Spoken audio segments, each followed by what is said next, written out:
In this video, we will explore 10 critical insights from C.S. Lewis's perspective, as presented through the character Screwtape.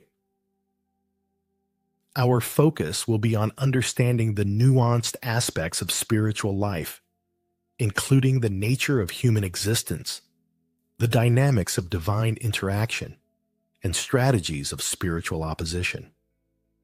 We will examine topics such as the balance between spirit and flesh, the purpose of suffering, the essence of faith beyond emotion, and the true source of pleasure. Additionally, we'll discuss the misconceptions of ownership, the value of humility, the significance of living in the present, and the importance of recognizing faith as an ultimate goal. 1. We are spiritual beings in human flesh. Screwtape writes, "Humans are amphibians, half spirit and half animal. As spirits, they belong to the eternal world, but as animals, they inhabit time.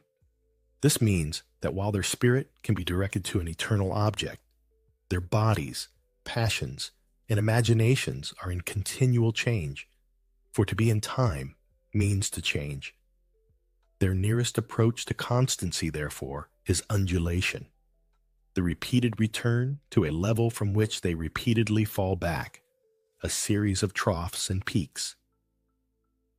In his astute observation, Screwtape illuminates the dual nature of humanity. We are entities of a complex duality, encompassing both the ethereal and the earthly. He posits that humans exist as a kind of amphibian, straddling two distinct realms, the spiritual and the temporal. Our spirits, tethered to the eternal, aspire towards the immutable and the divine, seeking to align with an everlasting essence beyond the confines of our earthly existence. Yet, as creatures of flesh, we are irrevocably anchored in the realm of time, a domain where change is the only constant. Our bodily desires, our passions, and the flights of our imagination are subject to the inexorable march of time, transforming with each passing moment. This temporal condition subjects humans to a rhythm of rise and fall, an undulation akin to the ebb and flow of the tides. Our journey towards spiritual constancy is marked by a succession of ascents and descents, moments of enlightenment and clarity, followed by times of faltering and retreat. This cyclical pattern of peaks and troughs reflects our struggle to maintain a steadfast course towards the eternal, amidst the vicissitudes of our mortal coil. 2. God really does love us and uses our pain and suffering to bring us closer to Himself. Screwtape writes, "Now, it may surprise you to learn that in his God's efforts to get permanent possession of a soul, He relies on the troughs even more than on the peaks. Some of His special favorites have gone through longer and deeper troughs than anyone else. The reason is this: to us, a human is primarily food. Our aim is the absorption of its will into ours, the increase of our own area of selfhood at its expense. But the obedience which the enemy demands of men is quite a different thing. One must face the fact that all the talk about His love for men and His service being perfect freedom is not, as one would gladly believe, mere propaganda, but an appalling truth. He really does want to fill the universe with a lot of loathsome little replicas of Himself, creatures whose life, on its miniature scale, will be qualitatively like His own, not because He has absorbed them, but because their wills freely conform to His. We want cattle who can finally become food. He wants servants who can finally become sons. We want to suck in. He wants to give out. We are empty and would be filled. He is full and flows over." Screwtape's reflections offer a profound insight into the nature of divine love and the purpose behind the trials and tribulations that beset the human journey. It reveals an unexpected truth, that God, in his infinite wisdom and boundless love, places a greater reliance on the valleys of our existence, the times of pain and suffering, than on the peaks of joy and triumph. It is within these deeper and more prolonged troughs that the divine craftsman works most intimately, shaping the souls of his cherished ones, drawing them closer to himself in a communion of profound depth and significance. To the cynic, the notion that God utilizes our sufferings as instruments of divine proximity might seem paradoxical, even disconcerting. Yet Screwtape elucidates that this divine strategy is born not of a desire to subjugate or to assimilate, but of a longing for genuine fellowship and kinship. Unlike the malevolent forces that hunger for the absorption of the human will, seeking to diminish the individual by assimilating their essence into a greater darkness, the love of God operates through a radically different paradigm. The obedience he seeks is not the surrender of identity, but the harmonization of the human will with the divine, a process that enhances rather than diminishes the individual. This divine aspiration is to populate the cosmos with beings who, though minuscule in their likeness to the infinite, reflect his nature in their capacity for love, freedom, and self-giving. The comparison drawn between the insatiable emptiness of malevolent entities and the overflowing fullness of the divine essence underscores a fundamental difference in intention. One seeks to consume and dominate, the other to enrich and elevate. God envisages a family of spirits, united not by coercion, but by love, each freely aligning their will with his, transforming from mere servants into beloved sons and daughters.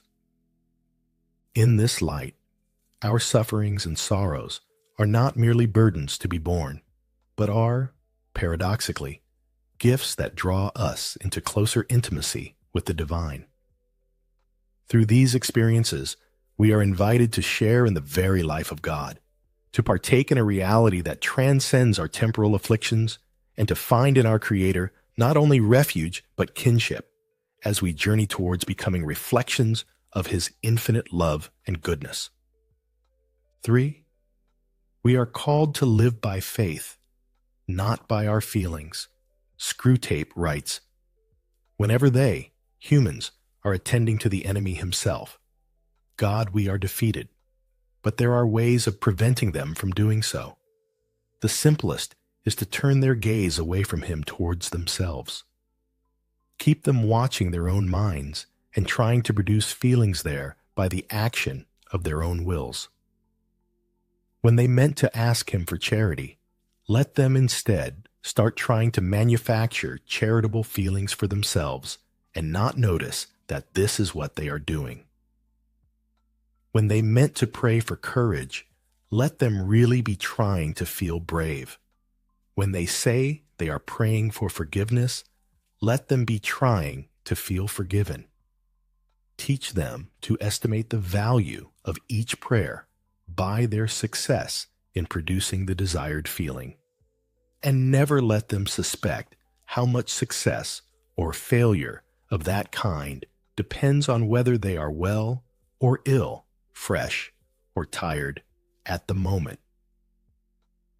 In the labyrinth of human consciousness, Screwtape delineates a subtle yet potent stratagem employed to divert souls from the essence of their spiritual quest. This tactic hinges on the misdirection of focus. From the transcendent and outward-looking gaze upon the divine to an introspective, self-absorbed scrutiny of one's own emotional landscape. The peril lies not in the acknowledgement of one's feelings, but in the elevation of these feelings as the metric of spiritual fidelity and divine communion. Humans, in their earnest yearning for connection with the divine, often misconstrue the nature of faith mistaking the warmth of fervent emotion for the substance of spiritual communion. Screwtape advises his fellow tempters to exploit this misconception, guiding souls to chase after manufactured sentiments as indicators of spiritual vitality and divine favor. In doing so, individuals are led astray, ensnared in the pursuit of emotional self-engineering, rather than seeking to cultivate a steadfast reliance on God, irrespective of the fluctuating tides of feeling. This strategy of distraction seeks to undermine the very foundation of faith by insinuating that the authenticity and efficacy of prayer are contingent upon the individual's ability to evoke a particular emotional state. Thus, when a soul aspires to charity, courage, or forgiveness, the focus shifts from a sincere petition to the divine to a futile endeavor to conjure the corresponding sentiment within oneself. This inward turn not only distances the soul from God, but also engenders a false criterion for spiritual success, measured by the ephemeral and often deceptive barometer of feelings. Moreover, Screwtape illuminates the vulnerability of this approach to the vicissitudes of human condition, wellness or illness, vitality or fatigue, thereby revealing its inherent fragility and dependence on circumstance. In contrast, the true essence of faith transcends the immediate and the emotional, anchoring the soul in a trust and reliance on God that does not waver with the changing states of mind or body. To live by faith, then, is to maintain an unwavering focus on the divine, irrespective of our emotional state. It is to understand that the depth and authenticity of our spiritual life are not predicated on our ability to feel a certain way, but on our steadfast commitment to seek God, to align our will with His, and to trust in His presence and guidance, even in the absence of tangible emotional confirmation. This path calls for a relinquishment of self-reliance in the manufacturing of spiritual feelings, inviting us instead to a deeper, more enduring communion with the divine, rooted not in the transient, but in the eternal. 4. Fear is a liar. Screwtape writes, "We want him to be in the maximum uncertainty so that his mind will be filled with contradictory pictures of the future, every one of which arouses hope or fear. There is nothing like suspense and anxiety for barricading a human's mind against the enemy God. He wants men to be concerned with what they do. Our business is to keep them thinking about what will happen to them." Screwtape's counsel unveils a diabolical strategy predicated on the manipulation of fear, illuminating the shadowy mechanics by which souls are ensnared in a web of uncertainty and apprehension. The genius of this nefarious tactic lies not merely in the invocation of fear, but in the orchestration of a relentless cacophony of hypothetical futures, each fraught with potential joy or disaster.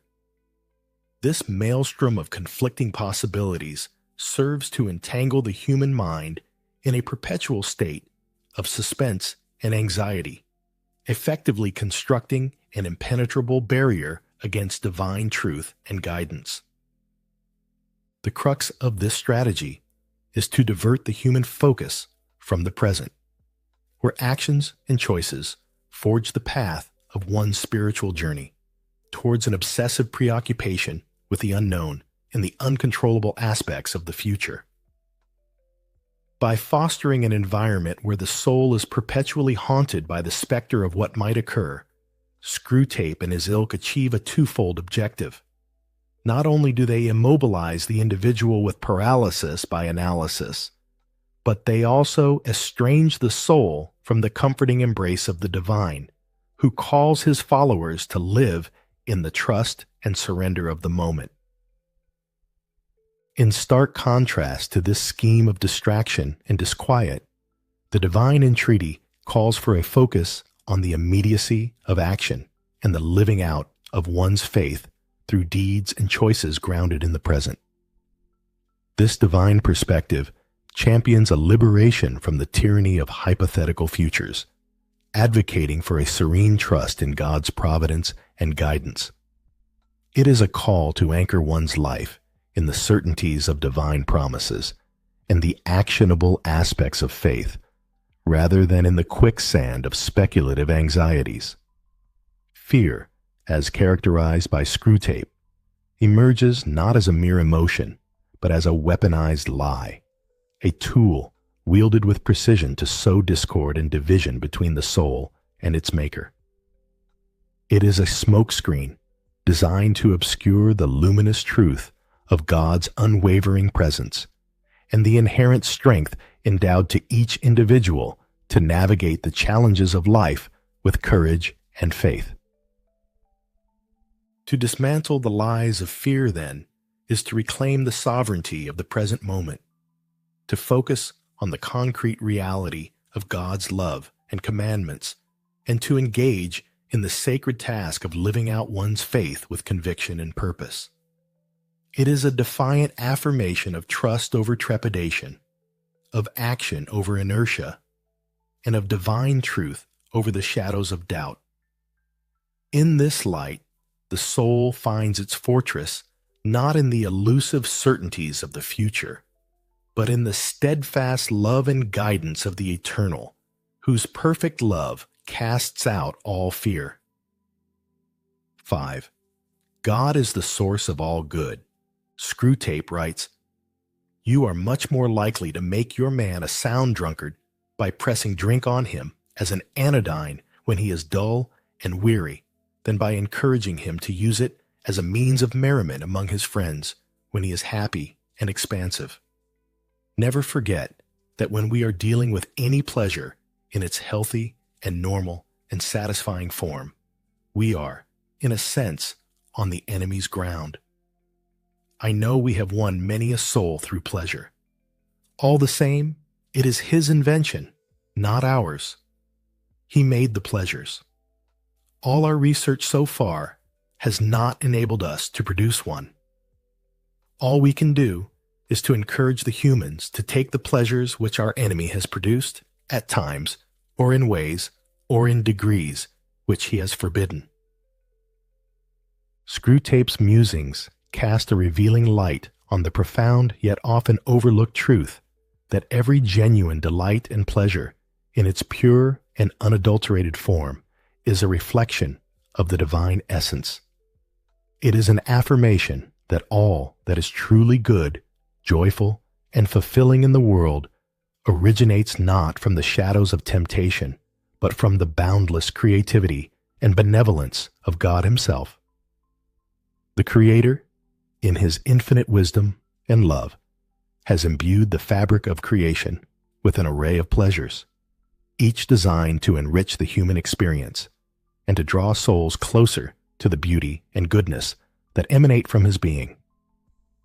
However, the perversion of these divine gifts becomes a tool in the arsenal of those who seek to ensnare and divert souls from their celestial calling.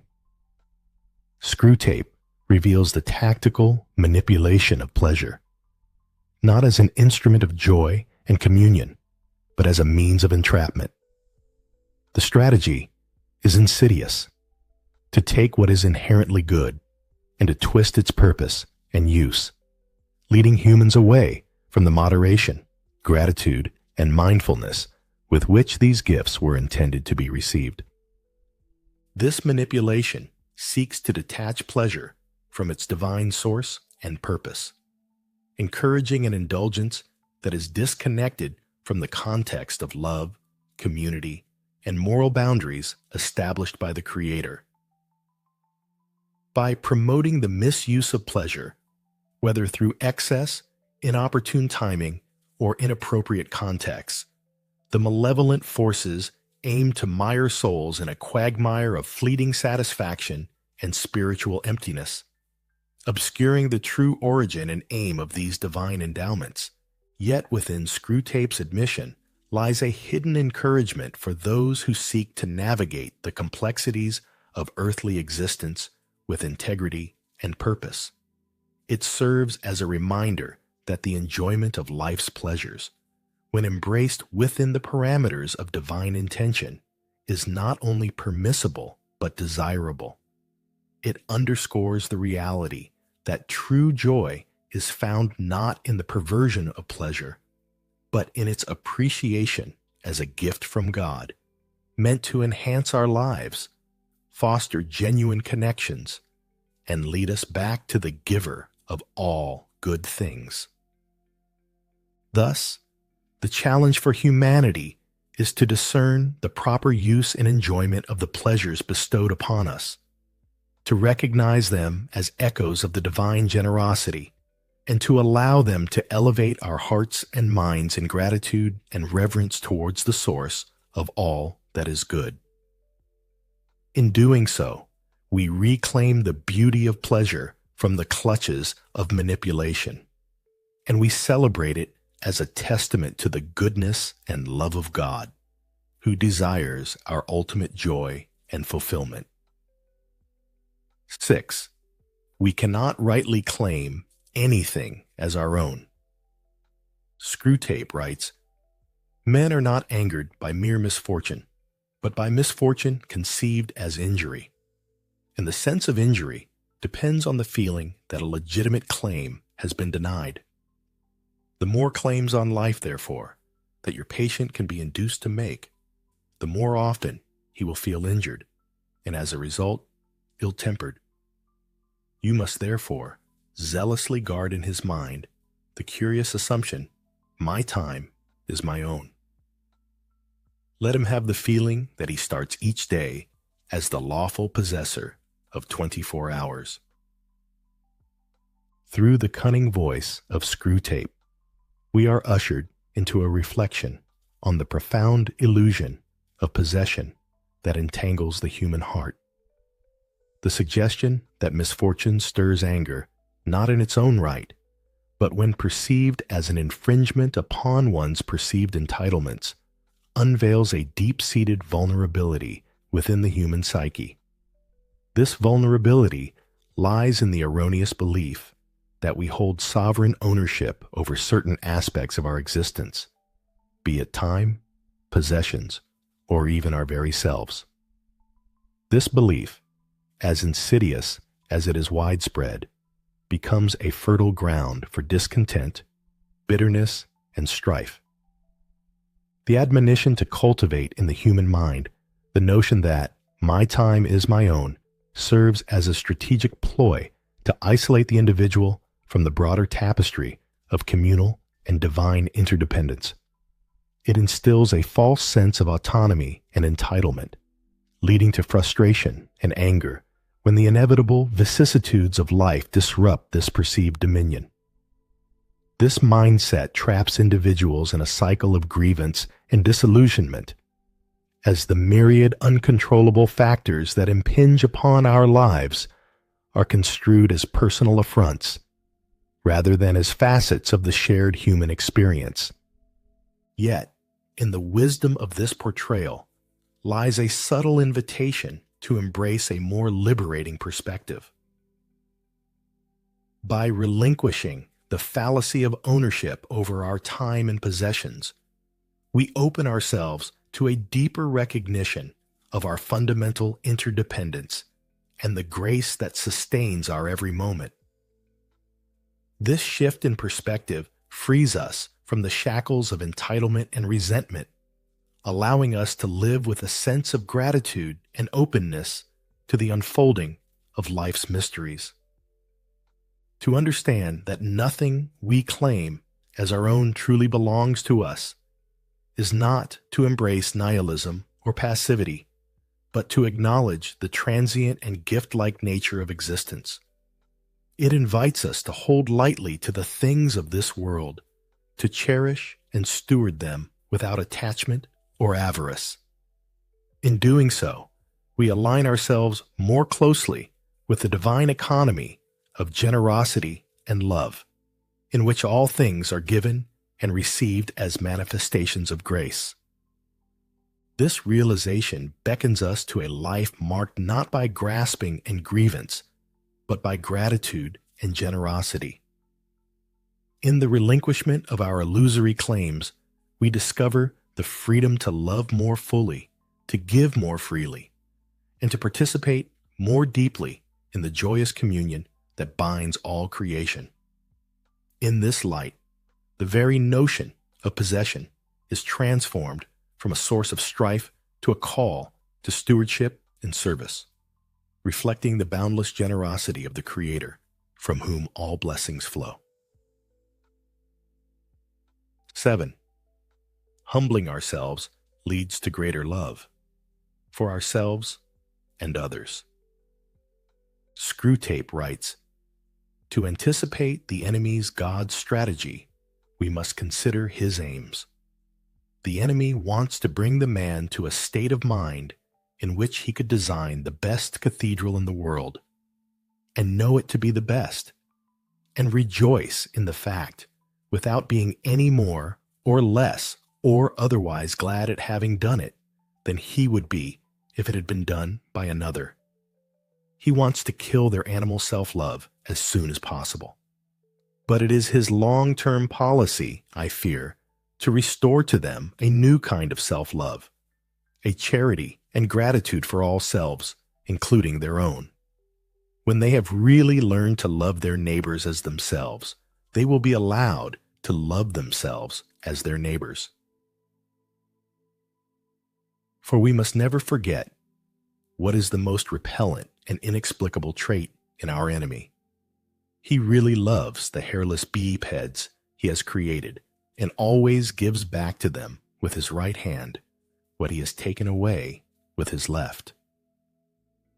In the intricate dance of divine paradoxes that Screwtape begrudgingly outlines, we find a profound spiritual principle. The path to authentic self-love and love for others is forged through the crucible of humility. This divine strategy seeks to dismantle the fortress of pride and self-absorption, not to denigrate the self, but to prepare the ground for a richer, more expansive form of love, one that transcends the limitations of ego and opens the heart to a deeper communion with the divine and with all of creation. The enemy's aim, as Screwtape reveals with a hint of disdain, is to cultivate in humans a state of grace wherein their talents and accomplishments, though fully recognized and celebrated, do not become sources of pride or self-aggrandizement. Instead, these achievements are understood as contributions to a larger tapestry, worthy of the same joy and appreciation, whether they are one's own or another's. This vision of humility is not a negation of the self, but a liberation from the isolating prison of ego, enabling a genuine recognition of the interconnectedness of all life. The divine project of quelling the animal self-love is not an end in itself, but a preparatory stage for the birth of a new kind of self-love, a love that mirrors the selfless love of God. This renewed self-love is characterized by charity and gratitude, not only for oneself, but for every being, recognizing the divine image imprinted within each. It is a love that understands the command to love one's neighbor as oneself, not as a call to diminish oneself, but to elevate and honor the divine spark within all. Screwtape's reluctant acknowledgement of God's ultimate benevolence reveals a startling truth, that in the divine economy, nothing truly given is lost. The sacrifices we are called to make, the self-love we are asked to surrender, are part of a divine alchemy whereby we are gradually transformed and made capable of a greater love, a love that encompasses both ourselves and our neighbors with equal fervor and devotion. It is a love that reflects the very heart of the Creator, who delights in giving back in abundance what was surrendered in faith. Thus, the journey towards humility becomes not a descent into insignificance, but an ascent into the fullness of love, where we find ourselves and our neighbors anew, bathed in the light of divine affection. In this light, we discover that the greatest love is not a finite resource to be hoarded, but an infinite flow that enriches us most when it moves through us, unimpeded by pride or fear, to touch the lives of others. In embracing this divine invitation to humility, we step into the vastness of a love that knows no bounds, finding in it our truest selves and our deepest connection to the world around us. 8. We are called to live in the present with an eye toward eternity. Screwtape writes, "The humans live in time, but our enemy, God, destines them to eternity. He would therefore have them continually concerned either with eternity, which means being concerned with Him, or the present, either meditating on their eternal union with or separation from Himself, or else obeying the present voice of conscience, bearing the present cross, receiving the present grace, giving thanks for the present pleasure." But we want a man hag-ridden by the future, haunted by visions of an imminent heaven or hell upon earth, ready to break the enemy's commands in the present if by so doing we make him think he can attain the one or avert the other, dependent for his faith on the success or failure of schemes whose end he will not live to see. In the intricate dance of time and eternity, Screwtape unveils a dichotomy central to the human condition: the tension between living in the moment and the human propensity to be consumed by the future.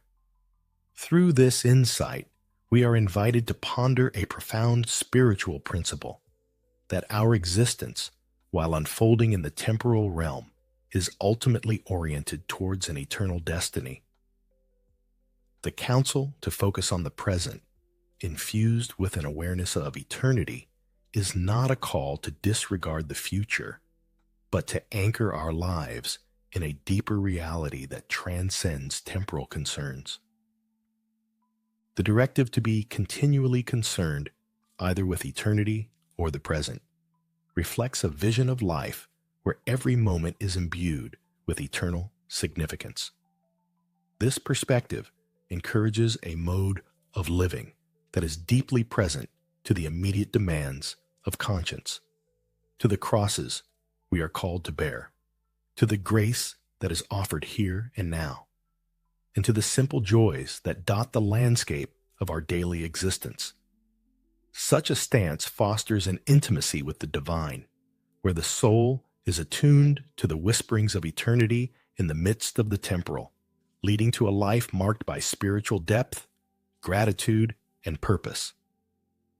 Conversely, the strategy to ensnare humanity in an obsession with the future as a realm fraught with either utopian dreams or dystopian fears serves to sever the individual from the richness of the present and the eternal truths that ground our being.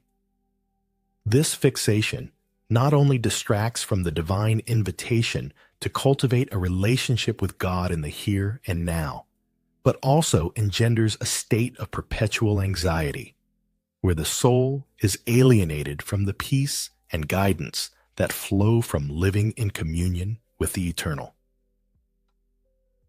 The manipulation described by Screwtape, urging humans to violate the divine commandments in the pursuit of a future heaven, or in the avoidance of an earthly hell, highlights a fundamental misunderstanding of faith and of the nature of divine promise.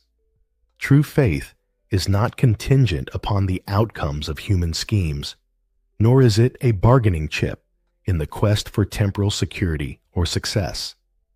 Rather, it is a steadfast trust in God's providence, a surrender to His will, and a commitment to live according to His commandments, regardless of temporal circumstances or outcomes. To live in the present with an eye toward eternity, then, is to navigate the journey of life with a heart anchored in the eternal love of God, responding to the immediate call of duty, love, and grace with the fullness of our being. It is to recognize that each moment is a gift from the divine, an opportunity to draw closer to our eternal destiny in communion with God. This way of living not only enriches our own lives, but also allows us to become conduits of God's love and grace to others as we journey together towards the fulfillment of our eternal calling. 9. Faith is not a means to an end, but an end in and of itself. Screwtape writes, "Once you have made the world an end, and faith a means, you have almost won your man, and it makes very little difference what kind of worldly end he is pursuing. Provided that meetings, pamphlets, policies, movements, causes, and crusades matter more to him than prayers and sacraments and charity, he is ours, and the more religious, on those terms, the more securely ours." Screwtape's keen observation sheds light on a subtle yet profound distortion that can infiltrate the spiritual journey, the inversion of means and ends, where faith becomes merely instrumental, a tool wielded for the achievement of worldly objectives. This perversion of purpose ensnares the soul, diverting it from the true essence of faith, a direct and intimate communion with the divine, sought for its own sake, not for the fruits it might bear in the realm of temporal affairs. The misalignment suggested, wherein the world becomes the ultimate aim and faith a mere mechanism to attain worldly goals, signifies a deep spiritual malaise. It marks a departure from the understanding of faith as an intrinsic good, a living relationship with God that is both the source and summit of human existence. When faith is relegated to the status of a means, leveraged for the attainment of political, social, or even personal ends, it loses its transformative power, its capacity to draw the soul into deeper union with the divine and to infuse life with the light of his love and truth. The emphasis on meetings, pamphlets, policies, movements, causes, and crusades over prayers and sacraments and charity epitomizes this shift towards activism devoid of spiritual anchor. While engagement with the world and its challenges is a necessary expression of faith, such engagement must flow from a heart firmly rooted in prayer, nourished by the sacraments, and animated by genuine charity. Absent these spiritual foundations, even the most noble endeavors risk becoming hollow, ego-driven campaigns that ultimately serve to distance the soul from God rather than drawing it closer. The warning encapsulated in Screwtape's advice serves as a clarion call to examine the orientation of our hearts and the authenticity of our spiritual pursuits. It invites us to recenter our lives on the primacy of a personal relationship with God, recognizing faith not as a tool for achieving temporal success, but as the very purpose of our existence, a journey towards God that is valuable and worthy in itself. In this journey, the fruits of our faith in the world, acts of love, justice, and compassion, are not the goal, but the natural outflow of a soul in communion with the divine, a testament to the transformative power of living in and through faith, for the glory of God and the sanctification of the world. 10. The devil is subtle and cunning. Our policy, for the moment, is to conceal ourselves. I do not think you will have much difficulty in keeping the patient in the dark. The fact that devils are predominantly comic figures in the modern imagination will help you. If any faint suspicion of your existence begins to arise in his mind, suggest to him a picture of something in red tights, and persuade him that since he cannot believe in that, it is an old textbook method of confusing them, he therefore cannot believe in you. Screwtape's counsel unveils the cunning strategy employed by malevolent forces to maintain their influence over humanity, the art of concealment through trivialization and ridicule. By embedding themselves in the fabric of modern culture as figures of mockery and caricature, devils in red tights, so to speak, they ingeniously deflect serious consideration of their existence and operation. This strategy exploits the human tendency to equate the absence of physical, tangible evidence with non-existence, thereby eroding the perception of spiritual realities that lie beyond the empirical. The devil's subtlety lies not only in the orchestration of temptations and misfortunes, but in the more insidious task of obscuring their very presence from human awareness. In persuading the individual that the concept of devils is antiquated and laughable, they effectively remove themselves from the realm of consideration, operating in the shadows unchallenged and undetected. This maneuver is particularly effective in an age characterized by skepticism and a predilection for rational, empirical evidence as the sole arbiter of truth. The brilliance of this strategy is that it does not require the outright denial of spiritual realities. Rather, it relies on the nuanced manipulation of perception, leading individuals to dismiss the spiritual realm on the grounds of its seeming irrelevance or absurdity. By equating the existence of malevolent spiritual entities with childish or fantastical imagery, they ensure that any nascent curiosity or suspicion is quickly quashed by the fear of intellectual embarrassment or by the individual's own rationalist presuppositions.